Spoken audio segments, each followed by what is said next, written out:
The first pushback from Myanmar security forces on the growing number of protesters. Bursts from water cannon in an attempt to disperse some of the thousands who gathered in the capital, Naypyidaw. This is the third day of mass rallying against the military coup 1 week ago. A civil disobedience movement has been called, encouraging people to skip work and school to head out and protest. They're demanding that deposed civilian leader Aung San Suu Kyi and the more than 160 elected leaders, supporters, and activists, most who were detained during the early hours of the coup, be released immediately. Like at the weekend, when tens of thousands gathered in cities across the country, waving the colors of Suu Kyi's NLD party and flying the three-finger salute, now a symbol of the movement.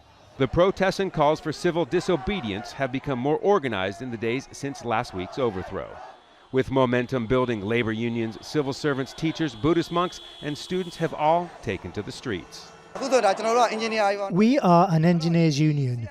We are not going to allow this military dictatorship to pass on to our next generation. We will continue our protest until this dictatorship fails. We are already looked down on by other Asian people and others around the world for growing up in an education system under military rule.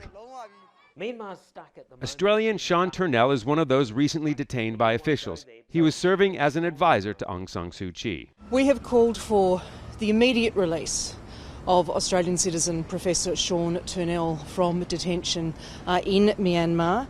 Our embassy has been providing Professor Turnell with extensive support during this ordeal. He is a highly regarded advisor, a highly regarded member of the academic community. There are signs the military is growing frustrated with the demonstrations. A message on state TV warned of action being taken against those who break the law. Everyone has the right to act and speak freely living in the country, but those kinds of freedoms shouldn't disturb others. It should allow others to have different opinions. But these days people are disturbing and even threatening others by breaking laws while claiming it's democracy. If we don't follow the rules and regulations, our democracy can get damaged. Legal action should be taken against those who commit acts that harm the state's stability, public safety, and the rule of law. Some supporters are determined to show their dedication to the cause. One group tattooing the line of an old revolutionary song on their arms. It reads, "We won't forget until the end of the world." And Scott, you've been speaking to people on the ground in Myanmar. How determined are they to keep these protests going?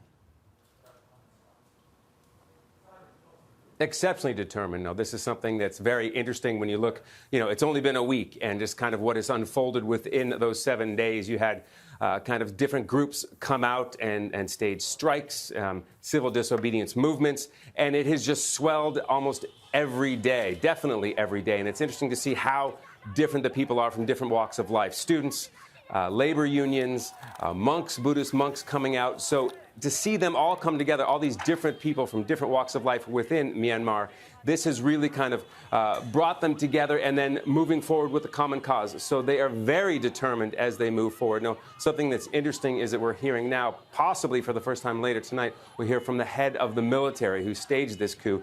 There's been an announcement in Myanmar that he might be addressing the country later on this evening. It'll be the first time we've heard from him. We've heard from state TV a couple of times earlier today, but this could possibly be the first time we hear from him. But again, to answer your question, when you look at those protesters on the ground, they're very, very resolute. They're very determined to move forward with this cause.